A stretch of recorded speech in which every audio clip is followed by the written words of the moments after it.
বিসমিল্লাহির রহমানির রহিম। স্বাস্থ্য ও পরিবার কল্যাণ মন্ত্রণালয়ের নতুন নিয়োগ বিজ্ঞপ্তি 15 ফেব্রুয়ারি। স্বাস্থ্য ও পরিবার কল্যাণ মন্ত্রণালয়ের নতুন বিজ্ঞপ্তি প্রকাশ পেয়েছে। এই সরকারি চাকরি বাংলাদেশ স্বাস্থ্য ও পরিবার কল্যাণ মন্ত্রণালয় কর্তৃক প্রকাশ করেছে। বাংলাদেশ স্বাস্থ্য ও পরিবার কল্যাণ মন্ত্রণালয় কর্তৃপক্ষের নতুন নিয়োগ বিজ্ঞপ্তি আমাদের ওয়েবসাইটে সবার আগে প্রকাশ হয়ে থাকে। তাই বাংলাদেশ স্বাস্থ্য ও পরিবার কল্যাণ মন্ত্রণালয়ের নিয়োগ বিজ্ঞপ্তি দেখতে আমাদের এই একই পোস্টে চোখ রাখতে অনুরোধ করেছেন। পদের সংখ্যা মোট 87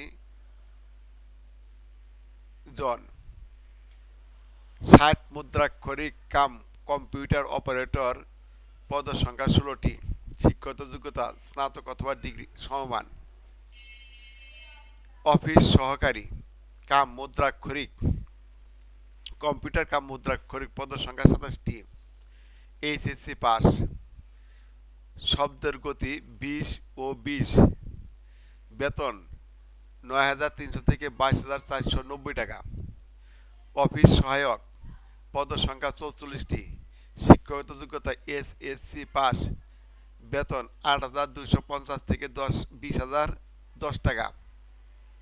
আবেদন প্রক্রিয়া আগ্রহী প্রার্থীরা অনলাইনে এই ওয়েবসাইটে গিয়ে আবেদনপত্র পূরণ করতে পারবেন। আবেদন শুরুর সময় 16 ফেব্রুয়ারি 2025 তারিখ সকাল 10 ঘটিকা থেকে শুরু হবে।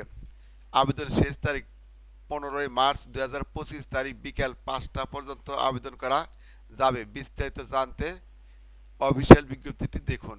আল্লাহ হাফেজ।